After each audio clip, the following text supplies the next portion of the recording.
부모와 자식 사이를 두고 흔히 전생의 빚을 갚기 위해 이 생에서 만난 인연이라고들 하죠.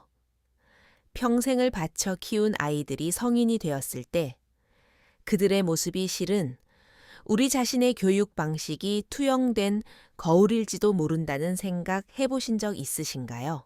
어쩌면 가족이라는 이름의 인연은 수십 년에 걸쳐 서서히 돌아오는 업보일지도 모릅니다. 오늘 들려드릴 이야기는 75세의 나이로 은퇴한 어느 퇴직 교장, 선생님 박상훈 씨의 실제 경험담입니다. 그에게는 남부러울 것 없는 남매가 있었습니다. 사업가로 크게 성공해 돈을 아끼지 않는 아들과 늘 다정하게 안부를 물어오는 곰살가운 딸이었죠. 박 교장은 노후를 누구에게 의탁할지 그리고 평생 일군 재산을 누구에게 물려줄지 결정하기 위해 1년 동안 자식들의 집을 돌며 생활해보는 효도 시험을 자처했습니다. 하지만 이 시험은 양파 껍질을 벗기듯 자식들의 서늘한 본 모습을 하나하나 드러내고 말았습니다. 그 따뜻했던 딸이라는 이름의 털 가디건은 왜 살을 애는 찬바람으로 변했는지 성공한 아들의 효도 뒤에는 어떤 차가운 계산이 숨어 있었는지, 그리고 박 교장이 마침내 모두를 충격에 빠뜨린 재산 분배 결정을 내리고 자식들과 절연했을 때 그는 깨달았습니다.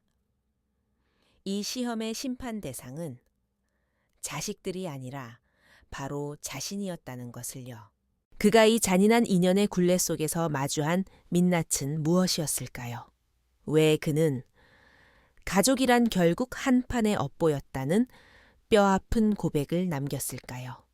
이제 인성과 교육, 그리고 운명에 대한 깊은 성찰이 담긴 그의 이야기를 시작합니다. 제 이름은 박상훈입니다. 올해 75이죠. 중학교 교장직에서 물러난 지도 벌써 10년이 흘렀네요. 평생 학생들을 가르치고 관리하며 살았는데 늙고 나니 도리어 고요한 일상만 남았습니다. 아내는 일찍 세상을 떠났고 남매는 제각기 가정을 꾸려 독립했으니 이제는 시외곽의 단독주택을 지키며 매일 장기판과 차 한 잔을 벗삼아 지내는 외로운 노인네일 뿐입니다. 자식 키워봐야 소용없다는 말도 있지만 저는 나름대로 자식 교육에 정성을 다했다고 자부하며 살았습니다. 큰아들 민준이는 어릴 때부터 영특했습니다. 부모가 신경 쓸 필요도 없이 늘 전교 1등을 놓치지 않았죠. 저는 아들에게 거는 기대가 컸기에 엄격하게 훈육했습니다. 늘 남자는 사업과 성취가 우선이다. 감정이나 취미는 사치일 뿐 손에 쥘 수 있는 실질적인 성공만이 진짜다 라고 강조했죠. 아들은 제 기대를 저버리지 않았습니다. 지금은 서울 중심계에서 꽤 규모 있는 무역 회사를 운영하며 외제차를 타고 고급 아파트에 삽니다. 우리 집안에서 가장 출세한 녀석이죠. 막내딸 서연이는 제 눈에 넣어도 아프지 않을 자식이었습니다.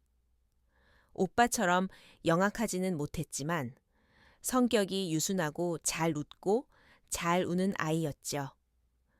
저는 여자애가 힘들게 고생할 필요 뭐 있나. 좋은 집안에 시집가서 사랑받으며 평탄하게 살면 그게 최고의 복이다 라고 생각했습니다. 그래서 서연이의 요구는 거의 다 들어주며 말 그대로 공주님처럼 키웠습니다. 제 75세 생일날이었습니다. 관례대로 아들 민준이가 강남의 한 특급 호텔 중식당에 큰 룸을 예약했습니다. 손주들과 친척들이 모여 북적거리는 생일 잔치가 열렸죠. 민준이는 제 왼편에 앉아 친척들의 인사를 받으면서도 한편으로는 스마트폰으로 유창한 영어를 써가며 해외 지사의 업무를 지시하느라 바빴습니다. 녀석은 묵직한 돈 봉투와 함께 금거북이 한 마리를 내밀더군요. 아버지 만수무강하세요. 요즘 회사가 좀 바빠서 그런데 조만간 시간 내서 유럽 여행 한번 시켜드릴게요. 저는 고개를 끄덕이며 금거북이를 건네받았습니다. 하지만 그 차가운 금속의 질감은 마치 업무 보고서처럼 무겁고 건조하게 느껴졌습니다. 서연이와 사위는 오른편에 앉았습니다. 딸아이는 정성스럽게 포장된 선물을 건넸는데 열어보니 본인이 직접 짰다는 보들보들한 울조끼였습니다. 녀석은 제 옆에 꼭 붙어서 생글거리며 말하더군요. 아빠 날씨 추워지는데 따뜻하게 입으셔야 해요. 며칠 전부터 기침하시길래 배숙도 좀 다려왔으니까 이따 집에 가서 꼭 드세요. 저는 딸의 손을 토닥이며 그 따뜻한 배려에 마음이 훈훈해졌습니다. 연회가 무르익고 효도하는 자식들과 화목한 풍경이 펼쳐졌지만 제 마음 한구석은 식어버린 요리처럼 기름지고 답답했습니다. 태영 빈 허전함과 서글픔이 밀려왔지요. 나이가 드니 몸만 쇠약해지는 게 아니라 마음도 예민하고 맑아지는 모양입니다. 아들의 그 규격화된 효도 뒤에 숨은 건조함이 보였고 딸의 달콤한 의존 뒤에 숨은 당연한 듯한 태도가 읽혔습니다. 이제 제 인생이라는 장기판에 마지막 수를 두어야 할 때라는 직감이 들었습니다. 제가 술잔을 내려놓자 그릇 부딪히는 소리와 함께 시끌벅적하던 방 안이 순식간에 조용해졌습니다. 모두의 시선이 저에게 쏠렸죠. 저는 교장 시절의 엄격한 말투로 천천히 입을 뗐습니다. 오늘 와줘서 고맙다. 나도 이제 75살이니 슬슬 뒷마무리를 생각해야 할 나이지. 자식들의 표정이 미묘하게 변하는 게 보였습니다. 나는 유언장 같은 건 재미없어서 싫다. 그래서 방식을 좀 바꿔보기로 했다. 저는 자식들을 번갈아 보며 최후 통첩을 날렸습니다. 다음 달부터 너희 집에서 한 달씩 번갈아 가며 지내기로 했다. 민준이네 한 달, 서연이네 한 달. 그렇게 1년을 지내볼 생각이다. 당황한 자식들의 얼굴을 보며 묘한 쾌감마저 느꼈습니다. 1년 뒤에 내가 직접 겪고 느낀 바에 따라 이 집과 통장에 있는 모든 재산을 누구에게 줄지 결정하겠다. 나는 오직 내 눈으로 보고 느낀 것만 믿는다. 이 말은 고요한 호수에 던져진 폭탄과 같았습니다. 친척들은 웅성거렸고 민준이는 미간을 찌푸렸습니다.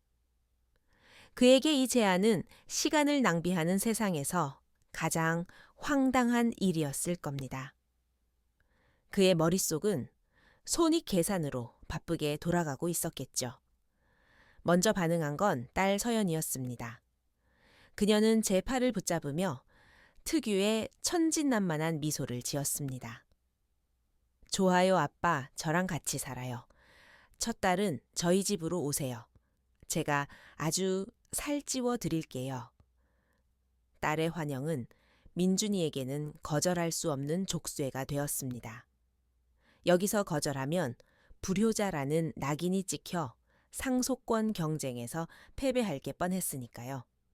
그는 결국 억지 미소를 지으며 고개를 끄덕였습니다. 네, 알겠습니다. 저도 문제 없어요. 그렇게 저는 신성한 아버지가 아닌 움직이는 거대한 판돈이 되어버렸습니다. 효도라는 이름의 잔혹한 경주가 시작된 것이죠. 심판관인 제가 마주하게 될 것은 자식들의 효심일까요? 아니면 제가 직접 연출한 인간 본성의 민낯일까요? 약속대로 다음 달 1일 작은 가방 하나를 들고 딸 서연이의 집으로 들어갔습니다. 신축 아파트 단지의 따뜻하고 아늑한 집이었습니다. 딸은 햇살이 잘 드는 가장 큰 방을 내주었고 새 이불에서는 기분 좋은 냄새가 났습니다. 저를 위해 분주히 움직이는 딸을 보며 내 생각이 너무 비뚤어졌던 걸까. 그래도 서연이는 내 따뜻한 가디건이 맞구나 싶었습니다. 첫 일주일은 꿈만 같았습니다. 서연이는 제 입맛을 기억해 아침마다 따뜻한 죽을 끓여줬고 점심에는 보양식을, 저녁에는 단지 내 공원을 산책하며 제 옛날 이야기를 들어줬습니다. 사위도 퇴근하면 제 방에 들러 문안 인사를 올렸고 맛있는 게 있으면 늘 제 앞에 먼저 놓았습니다. 저는 그 오랜만의 온기에 취해 제 결정이 너무 가혹했던 건 아닐까 반성하기까지 했습니다. 하지만 온기의 외투는 생각보다 얇았습니다. 신선함이 사라지고 일상의 짜증이 가식적인 인내심을 갉아먹기 시작하자 가디건 틈새로 찬바람이 새어 나오기 시작했습니다. 둘째 주부터 식탁 위의 반찬이 눈에 띄게 부실해졌습니다. 가끔은 전날 먹다 남은 음식을 데워주더군요. 산책은 여전히 나갔지만 딸의 시선은 늘 스마트폰에 고정되어 있었습니다. 제가 학교 시절 이야기를 하면 건성으로 대답할 뿐 마음은 이미 딴 곳에 가 있었습니다. 서운했지만 애가 일이 많아서 그렇겠지 하고 애써 이해하려 했습니다. 제 유일한 낙인 장기를 두자고 제안했을 때였습니다. 거실에서 드라마를 보던 서연이는 귀찮다는 기색을 숨기지 못했습니다. 아빠, 그거 너무 지루해요. 노인네들이나 하는 걸 왜 자꾸 하자고 하세요. 저랑 드라마나 봐요. 제가 거듭 청하자 그녀는 짜증 섞인 투로 말했습니다. 알았어요. 이것만 보고요. 좀 이따 해드릴게요. 결국 저는 차가운 장기판 앞에 혼자 앉아 무언의 대국을 두어야 했습니다. 소외된 낡은 장난감이 된 기분이었죠. 진짜 절망은 어느 늦은 밤에 찾아왔습니다. 자다 깨서 화장실에 가려는데 안방에서 들려오는 서연이의 낮은 목소리가 발길을 멈추게 했습니다. 아우 진짜 아빠 너무 까다로워. 고집불통에 했던 말 또 하고 매일 산책 시켜주는 것도 이젠 진절머리 나. 사위가 달래는 소리가 들렸습니다. 조금만 참아 이제 한 달이잖아. 다 집 때문인데 어떡해. 그러자 서연이의 목소리가 날카로워졌습니다. 나 진짜 아빠 얼굴만 봐도 소름 끼쳐. 그 낡은 집 아니었으면 하루도 안 모셨어. 오빠는 왜 저런 말도 안 되는 제안에 동의했는지 몰라. 이제 일주일만 있으면 오빠네 집으로 가잖아. 그때까지만 참자. 저는 차가운 벽을 짚고 겨우 버텼습니다. 귀가 멍멍해지고 가슴이 난도질 당하는 기분이었습니다. 보름 동안 누렸던 그 모든 다정함이 오직 집을 따내기 위한 연기였다니요. 저는 그저 징그럽고 귀찮은 돈뭉치일 뿐이었습니다.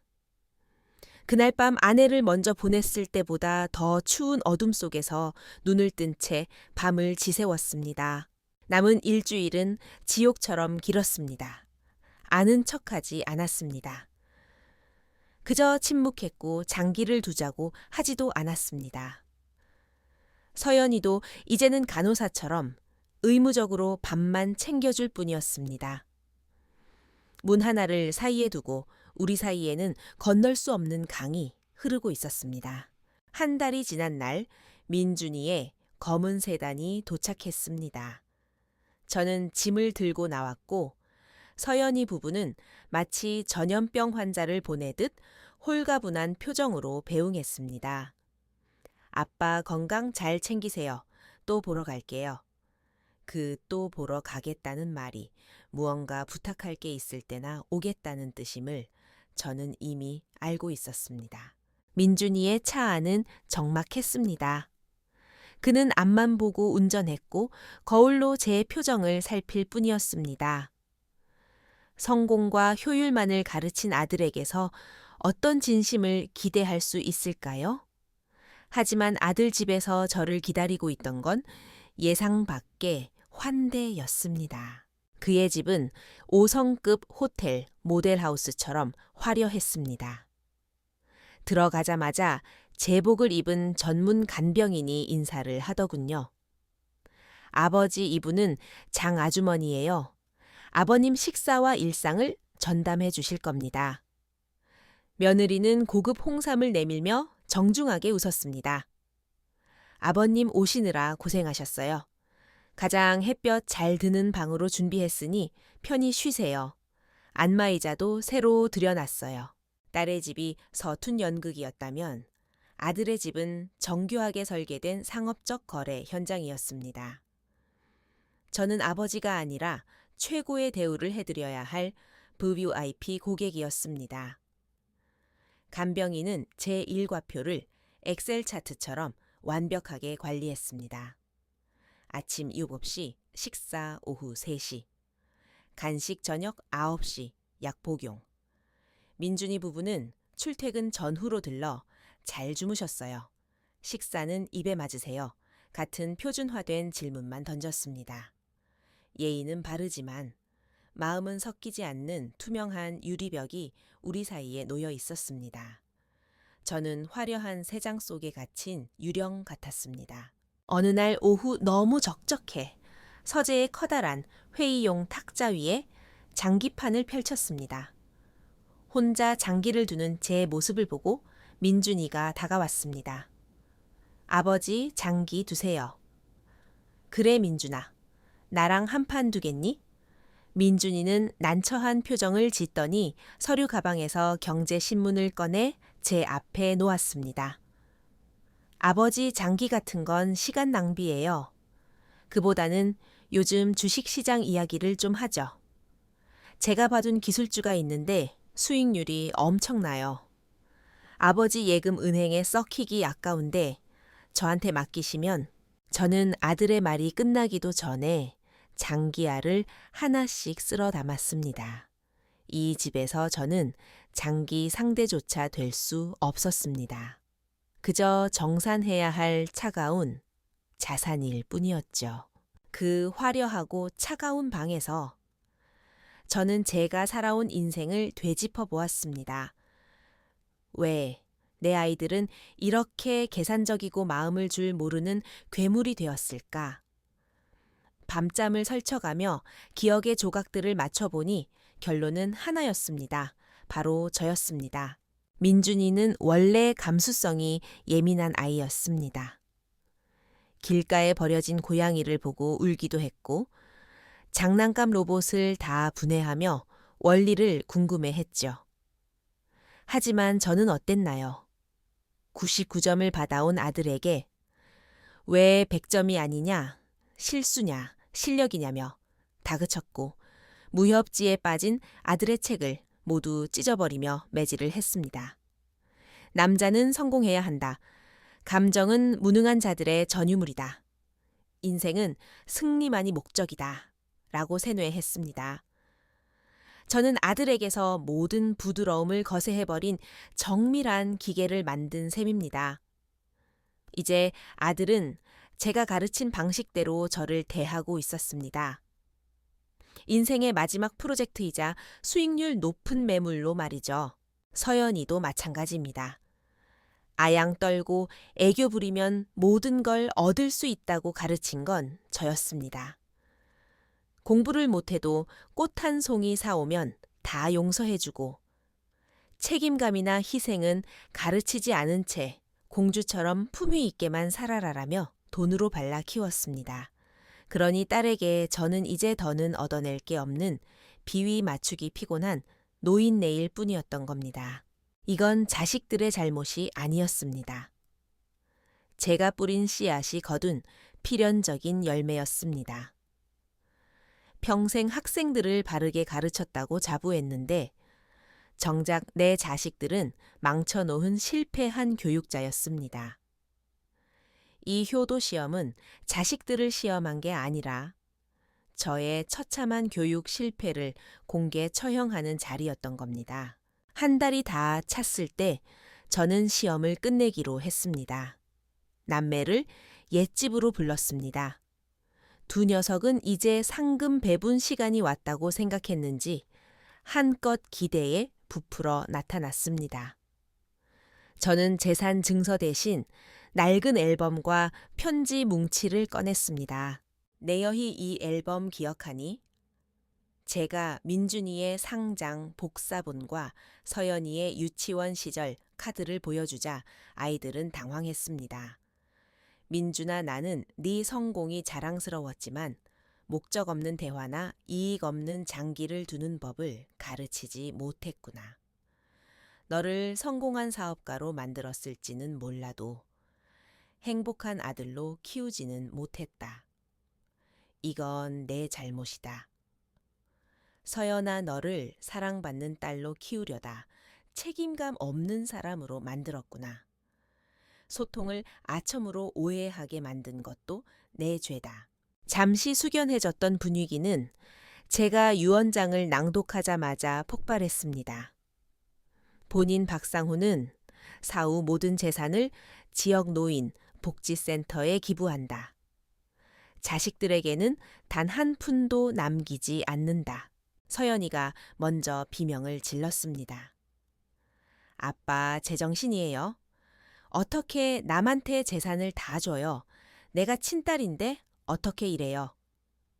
민준이는 차가운 눈빛으로 저를 내려다봤습니다. 결국 우리를 데리고 원숭이 재롱잔치 구경하신 거네요. 저희를 이렇게 모욕하셔도 되는 겁니까? 저는 비통하게 웃었습니다. 너희가 언제 한 번이라도 진심이었던 적이 있느냐? 한 녀석은 나를 VVIP 고객으로, 한 녀석은 짐덩어리로 여겼지. 너희 눈엔 오직 집과 돈뿐이었다. 이 돈을 기부하면 고맙다는 진심이라도 듣지. 너희에게 주면 나는 뭘 얻겠니? 끝없는 연기와 계산뿐이겠지. 민준이는 짐을 챙겨나가며 뱉었습니다. 알겠습니다. 그렇게 저희를 못 믿으시겠다면 앞으로 저희한테 의지할 생각도 마십시오. 그 돈이랑 평생 잘 살아보세요. 서연이도 울며불며 저를 원망하며 떠났습니다. 적막한 거실에 혼자 남은 제 가슴은 도려낸 듯 아팠습니다. 그때 밖에서 익숙한 목소리가 들렸습니다. 교장 선생님 계세요. 민어 매운탕 좀 끓여왔습니다. 마을 통장인 동규였습니다. 동규는 제가 교사 시절 사고뭉치였던 녀석을 경찰서에서 데려오고 학비가 없어 힘들어할 때 몰래 보태줬던 제자였습니다. 무슨 일이 있으셨어요? 얼굴이 안 좋으시네? 저는 동규를 마주 앉히고 장기판을 내밀었습니다. 동규야, 나랑 한 판 두자꾸나. 해질녘까지 장기를 두다 제왕 슈아이, 이 외통수에 걸렸습니다. 동규가 머리를 긁적이며 선생님 제가 이겼네요 라고 웃더군요. 저는 그 장기야를 꽉 쥐고 말했습니다. 고맙다 동규야. 패배한 늙은이의 마지막 판을 끝까지 함께 해줘서. 동규야? 이건 장기가 아니라 업보란다.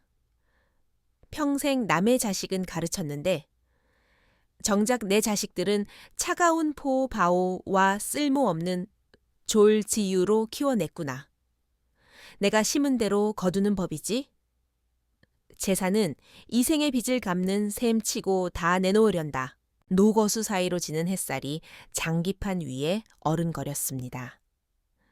제 화려했던 인생 대국이 끝났을 때 제 곁을 지켜준 건 제가 아끼던 차 치의 포 바오마마가 아니라 제가 잊고 지냈던 보잘것없는 졸주 하나였습니다.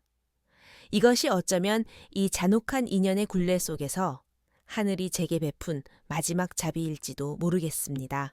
박 교장 선생님의 이 뼈 아픈 이야기를 듣고 여러분은 어떤 생각이 드셨나요?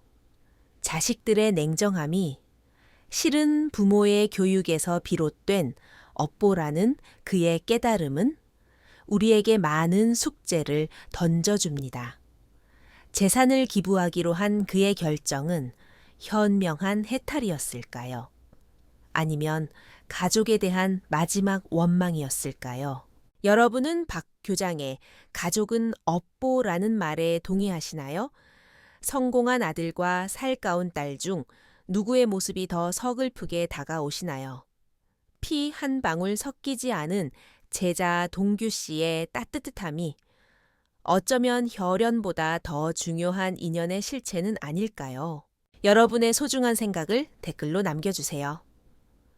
오늘의 이야기가 공감이 되셨다면 구독과 좋아요를 부탁드리며 자녀 교육으로 고민하는 주변 분들에게도 이 깊은 성찰의 이야기를 전해주세요.